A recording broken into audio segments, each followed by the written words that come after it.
Hello science के शौकीनों, आज हम केमिकल रिएक्शंस की कमाल की दुनिया को एक्सप्लोर करेंगे। इमेजिन करो आपके पास कुछ बिल्डिंग ब्लॉक्स हैं, जैसे लेगो। जब आप उन्हें अलग करते हो और एक नए तरीके से वापस जोड़ते हो तो कुछ अलग बनता है। एक केमिकल रिएक्शन भी कुछ ऐसा ही होता है। ये एक ऐसा प्रोसेस है जहां सब्सटेंस, जिन्हें हम रिएक्टेंट्स कहते हैं, पूरी तरह से नए सब्सटेंस में बदल जाते हैं। इन नए सब्सटेंस को प्रोडक्ट्स कहते हैं। ये चेंज सिर्फ एक अलग शेप के बारे में नहीं है, ये एक गहरा चेंज है जहां नई प्रॉपर्टीज के साथ नए मटेरियल्स बनते हैं। ये आटे, चीनी और अंडों को एक टेस्टी केक में बदलने जैसा है। ओरिजिनल इंग्रेडिएंट्स चले जाते हैं और उनकी जगह कुछ नया और टेस्टी आ जाता है। तो इस ट्रांसफॉर्मेशन के दौरान एग्जैक्टली क्या होता है?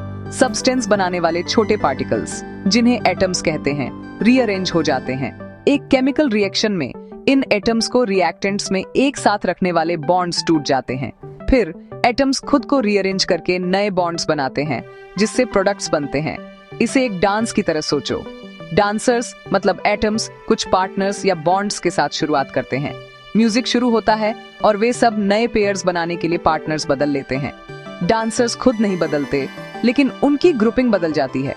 ये हर केमिकल रिएक्शन के पीछे का फंडामेंटल सीक्रेट है, एक सिंपल आग से लेकर हमारी बॉडी के अंदर के कॉम्प्लेक्स प्रोसेस तक। जब एक केमिकल रिएक्शन होता है तो हम अक्सर ऐसे साइन देख सकते हैं कि कोई चेंज हुआ है। आपको कलर में चेंज दिख सकता है, जैसे जब एक हरा केला पीला हो जाता है। कभी कभी एक गैस बनती है जिसे आप बबल्स के रूप में देख सकते हो। पानी में एक फिजी टैबलेट डालने के बारे में सोचो। एक और साइन टेम्परेचर में चेंज है। कुछ रिएक्शंस हीट छोड़ते हैं और गर्म फील होते हैं, जबकि दूसरे हीट एब्जॉर्ब करते हैं और ठंडे फील होते हैं। एक सॉलिड सब्सटेंस, जिसे प्रेसिपिटेट कहते हैं, भी बन सकता है जब दो लिक्विड्स को मिक्स किया जाता है। ये क्लूज हमें बताते हैं कि ओरिजिनल सब्सटेंस चले गए हैं और नए बन गए हैं। केमिकल रिएक्शंस सिर्फ साइंस लैब्स के लिए नहीं होते, वे हर पल हमारे आसपास हो रहे हैं। सबसे कॉमन एग्जांपल्स में से एक लोहे पर जंग लगना है। जब आप लोहे की कोई चीज जैसे कील या गेट को खुली हवा में छोड़ देते हो तो वह ऑक्सीजन और नमी के कांटेक्ट में आती है। टाइम के साथ आयरन पानी की प्रेजेंस में ऑक्सीजन के साथ रिएक्ट करके एक नया सब्सटेंस बनाता है। ये नया सब्सटेंस एक रेडिश ब्राउन फ्लेकी पाउडर है, जिसे रस्ट या आयरन ऑक्साइड कहते हैं। मजबूत चमकदार आयरन एक कमजोर ब्रिटल मटेरियल में बदल जाता है। ये एक क्लियर केमिकल चेंज है। केमिस्ट्री का एक और कमाल का एग्जाम्पल कुकिंग है। अंडा फ्राई करने के बारे में सोचो। आप एक क्लियर लिक्विड एग व्हाइट और एक पीली लिक्विड यॉक से शुरू करते हो। जब आप हीट अप्लाई करते हो तो एक केमिकल रिएक्शन शुरू होता है। अंडे के अंदर के प्रोटीन्स अपनी स्ट्रक्चर चेंज करना शुरू कर देते हैं।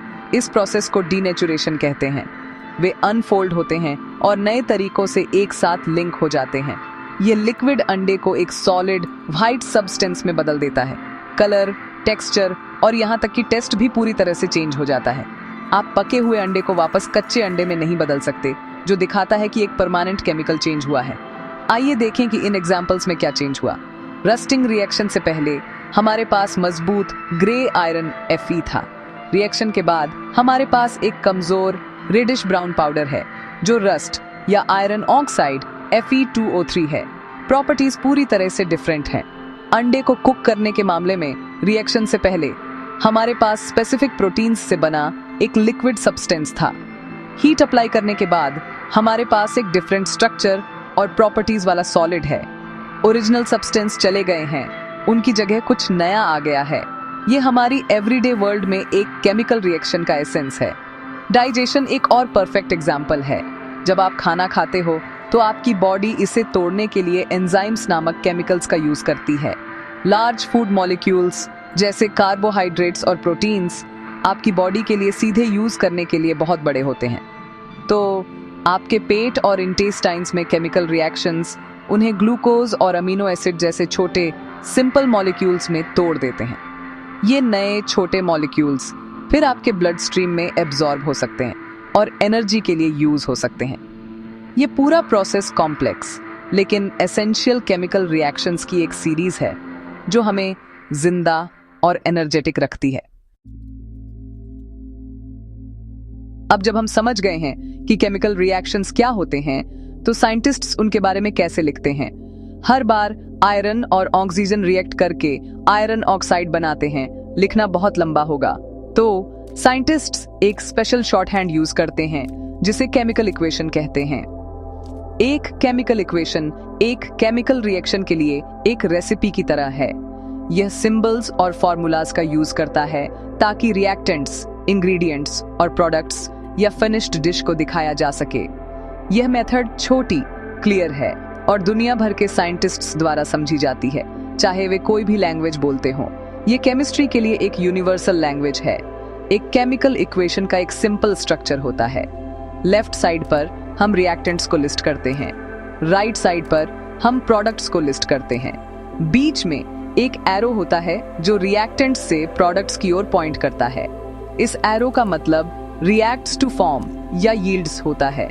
फॉर एग्जाम्पल, अगर हमारे पास एक रिएक्शन है जहां सब्सटेंस ए और सब्सटेंस बी रिएक्ट करके सब्सटेंस सी बनाते हैं, तो इक्वेशन ऐसा दिखेगा, A plus B yields C। Left side पर प्लस साइन का मतलब रिएक्ट्स विद होता है। ये एक रिएक्शन में एग्जैक्टली क्या हो रहा है उसे डिस्क्राइब करने का एक सिंपल और पावरफुल तरीका है। इक्वेशन में हर सब्सटेंस को उसके केमिकल फॉर्मूला से रिप्रेजेंट किया जाता है। एक केमिकल फॉर्मूला एलिमेंट्स के लिए सिंबल्स यूज करता है, जैसे हाइड्रोजन के लिए H और ऑक्सीजन के लिए O, और नंबर्स यह दिखाने के लिए कि सब्सटेंस के एक मॉलिक्यूल में हर एलिमेंट के कितने एटम्स हैं। फॉर एग्जाम्पल, पानी का केमिकल फॉर्मूला H2O है। ये हमें बताता है कि पानी के एक मॉलिक्यूल में 2 हाइड्रोजन एटम्स और 1 ऑक्सीजन एटम होता है। इन फॉर्मूलाज का उपयोग करके हम बहुत स्पेसिफिक और इंफॉर्मेटिव इक्वेशंस लिख सकते हैं, जो हमें न सिर्फ ये बताते हैं कि क्या रिएक्ट करता है, बल्कि यह भी कि किस प्रोपोर्शंस में। ये केमिकल रिएक्शंस को समझने और कंट्रोल करने के लिए क्रूशियल है। तो केमिकल इक्वेशंस केमिस्ट्री की ऑफिशियल लैंग्वेज हैं। वे हमें कॉम्प्लेक्स केमिकल चेंजेस को ऐसे तरीके से कम्युनिकेट करने की परमिशन देते हैं जो कंसाइज एंड प्रिसाइज दोनों है। वे हमें स्टार्टिंग मटेरियल्स, फाइनल प्रोडक्ट्स और चेंज की डायरेक्शन दिखाते हैं। इन इक्वेशंस को पढ़ना और लिखना सीखकर हम उन फंडामेंटल प्रोसेसेस को समझने की एबिलिटी हासिल करते हैं जो हमारी दुनिया को शेप करते हैं। यह एक सच्चा केमिस्ट बनने और उन मॉलिक्यूलर ट्रांसफॉर्मेशंस को समझने की दिशा में पहला स्टेप है जो हमारे आसपास और यहाँ तक कि हमारे अंदर भी हर दिन होते हैं। अब आइए उनके इक्वेशंस के साथ कुछ रियल लाइफ एग्जांपल्स देखें। फर्स्ट, पानी का बनना। ये एक बहुत इंपॉर्टेंट रिएक्शन है। हाइड्रोजन गैस ऑक्सीजन गैस के साथ रिएक्ट करके पानी बनाती है।